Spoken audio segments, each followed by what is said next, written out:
Bonjour, c'est Abdul. Aujourd'hui, je suis au Festival de Cannes et j'ai rendez-vous avec l'actrice Aïssa Meiga. Silence, on tourne. Aïssa, bonjour. Oui, bonjour. En forme? Ça va, Abdoul? Ouais, écoute, ça va, tranquille. Je suis content de te rencontrer enfin parce que tu Ah, es une des d'accord. mes réalisatrices, actrices préférées. C'est super Merci. de te recevoir ici à Cannes. Merci Regarde-moi, beaucoup. on se reçoit On bien dans est... Abdul fait son cinéma, non? Ouais, c'est pas mal. C'est C'est chouette, pas hein? mal, c'est pas En mal. forme?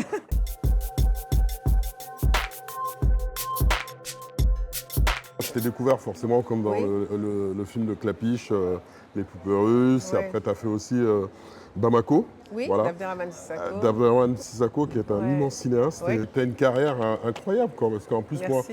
qui suis fan du cinéma Oui, africain, oui. notamment de Ousmane Sembène. Ah Est-ce que tu oui. connais un peu Un Ousmane petit peu, Sembène? oui, bien Ouais, sûr. Ouais, d'accord. ouais. Moi, je suis très fan de La Noire 2, évidemment. Oui, chef-d'œuvre, Ah, chef-d'œuvre. ouais. C'est venu comment l'amour du cinéma?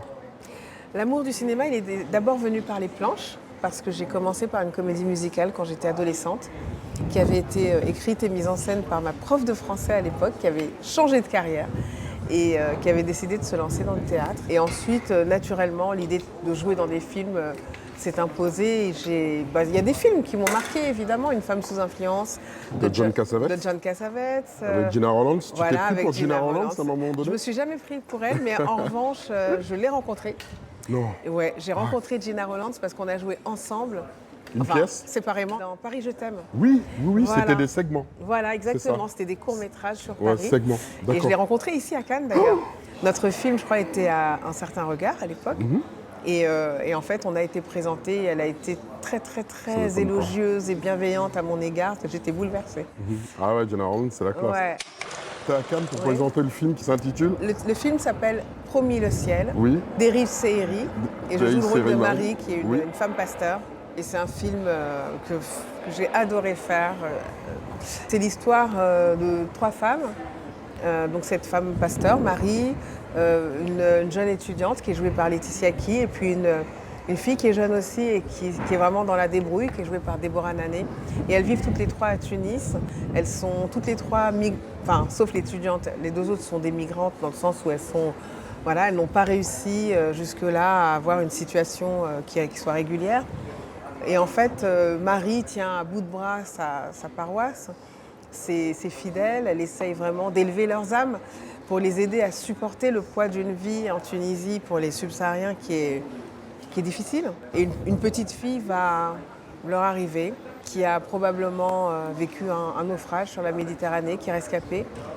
Et voilà. Et à partir de là, on découvre ces trois femmes-là, cette communauté. Et c'est un très très beau film qui a un très grand élan vital, qui est très bien réalisé, qui est esthétiquement très beau et qui parle d'un sujet qui est important parce que les migrants sont souvent des gens dont on parle à la troisième personne. On les réduit aussi beaucoup à des chiffres. On les réduit également à leurs conditions de migrants, comme si on pouvait n'être qu'un migrant, alors que tout le monde a une histoire, un parcours, des rêves, une famille, un contexte et tout.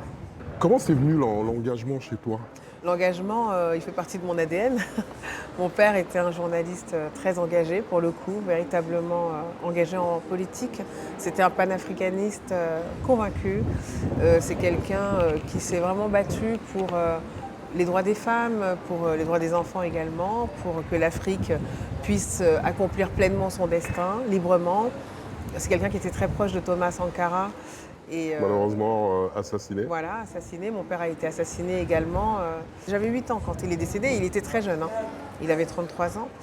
J'ai toujours baigné dans des endroits où on parlait de politique.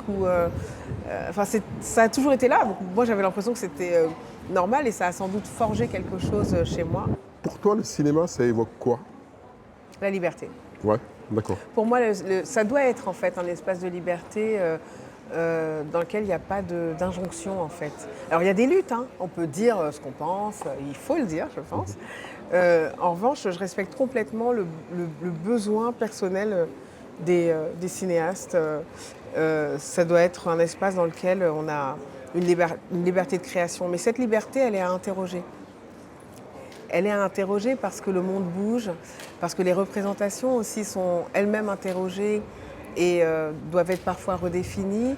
Et je pense que c'est très intéressant d'inclure dans son espace de liberté créative tous ces questionnements parce que ça ne fait qu'agrandir le spectre. Voilà. J'étais avec Aïssa Mega dans Abdoul fait son cinéma. Clap de fin. Clap de fin.